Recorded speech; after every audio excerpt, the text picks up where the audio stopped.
Hello everybody, this is Miss Woods here with you today for our very first virtual chemistry lesson. Yay! But I do miss you guys and I wish that we could be together for me to teach you this, but we're gonna roll with what we got.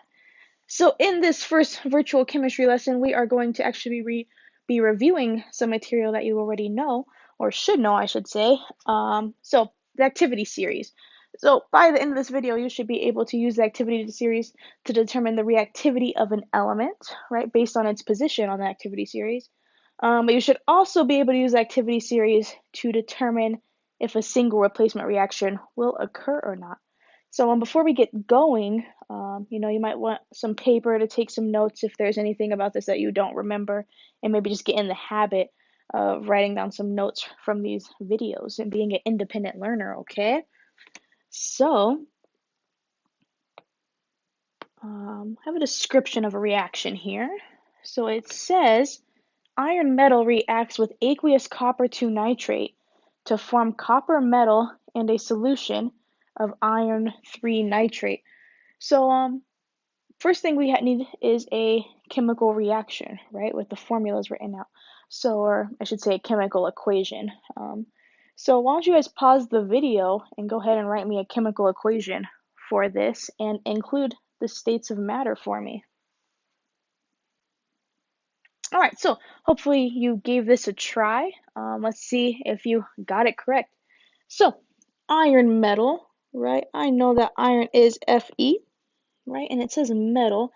So my states of matter are solid, liquid, gas, but I can also include aqueous, right? So metal is definitely a solid. So I'm gonna put a little S there, okay? Let me actually erase this and give myself a little bit more space here. All right, so Fe solid, okay? So plus aqueous copper 2 nitrate. So the little Roman numeral, if you remember, is the charge of our metal, right? So that's telling me that copper has a plus, maybe, a plus 2 charge. Right? And nitrate, it ends in ATE, so that should have been an indication to you that that is a polyatomic ion. And that charge of nitrate is -1. Okay, so that means I need 2 nitrates to cancel out the charge of copper. So the formula that you should have got for that was CuNO3 with a little 2 there. Okay. It says it's aqueous. If you don't remember what aqueous is, that just means that something was dissolved in water. So in this case, we dissolved copper 2 nitrate in water. So aqueous is a state of matter that I can write down. So I'm going to put a little AQ there. Okay. So then draw my arrow. So our products here are copper metal. So I'm gonna put Cu, right, with a little S there. And then iron 3 nitrate, right? So the 3 again is telling me that iron has a plus 3 charge. Nitrate still has a -1 charge, right? That doesn't change. I'm going to say plus Fe NO3 3. Okay. And it's basically, let me rewrite this real quick. Fe NO3 3. Okay. It says it's a solution. So solution is just another term to say aqueous. So I'm going to put a little AQ there. Okay. So I have my equation here, but it is not balanced, right? So I want you to pause the video again, go ahead and balance this equation out. All right, so while you were balancing that, or I hope you attempted to balance it, hopefully you noticed that the thing that is unbalanced right now is the nitrate, or are the nitrates, right? So on the reactant side, I have 2 nitrates here, and on this side, I have 3 nitrates. So, common multiple of 3 and 2 is 6. So I'm going to put a 3 in front of this guy and a 2 in front of the iron 3 nitrate. So when I add that coefficient in front, that also affects every other element that is in that compound. So on this side, I now have 3 coppers, right? So I'm going to need to put a 3 in front of here, right? And then I also put a 2 in front right here, right? So I need a 2 in front on this side. All right, cool. So this is our balanced chemical equation. That was just another quick review for you guys, just in case we forgot. But if you think about this, right, this is a single replacement reaction. It's a single replacement reaction. Right, so how do I know that this is a single replacement reaction, right? What do I see? Right, so I see that I have a single element here, right, iron. A single element comes in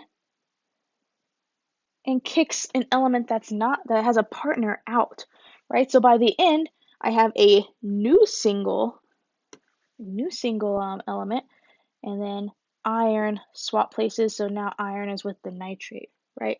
So one thing is replacing another thing. Okay. So a little quick review there. So this reaction looks great on paper, right? It looks like it will work just fine, but there's actually no way to determine that without looking at the activity series. So, right, if you guys remember, right, the activity series, this is what we use to determine if a single replacement reaction occurs or not, right? So things that are listed at the very top of the activity series, right, are the most reactive.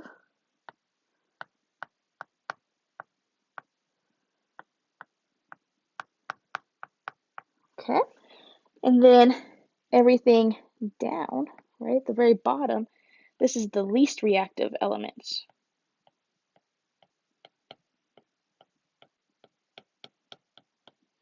Okay, so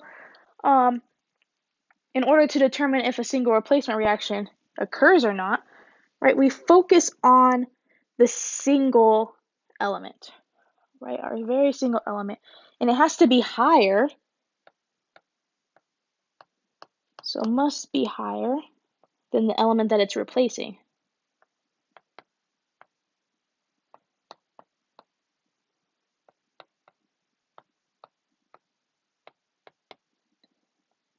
Being replaced. Okay, so really what we're trying to look at is iron higher than copper, right, on the activity series.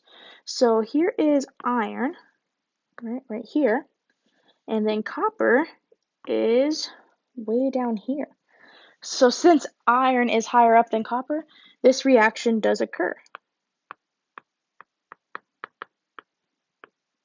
Yay!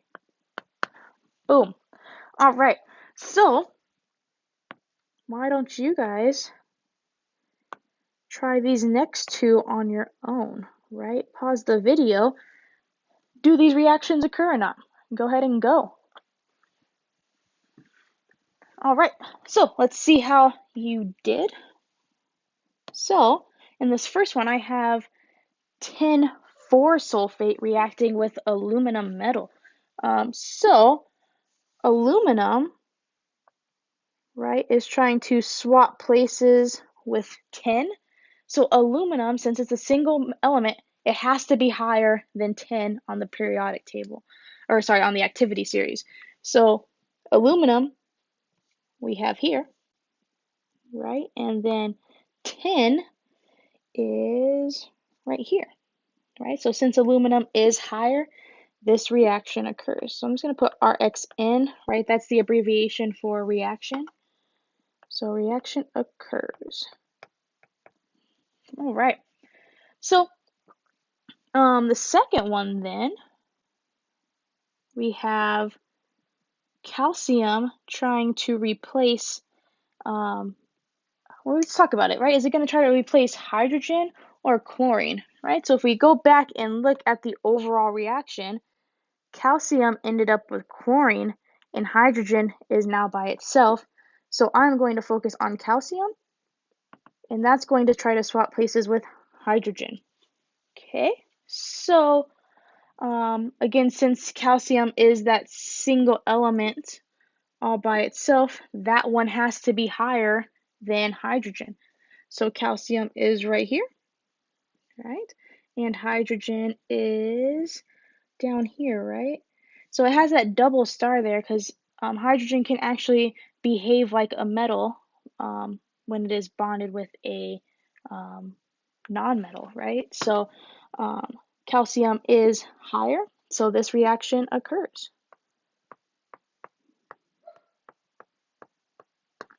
All right, sweet.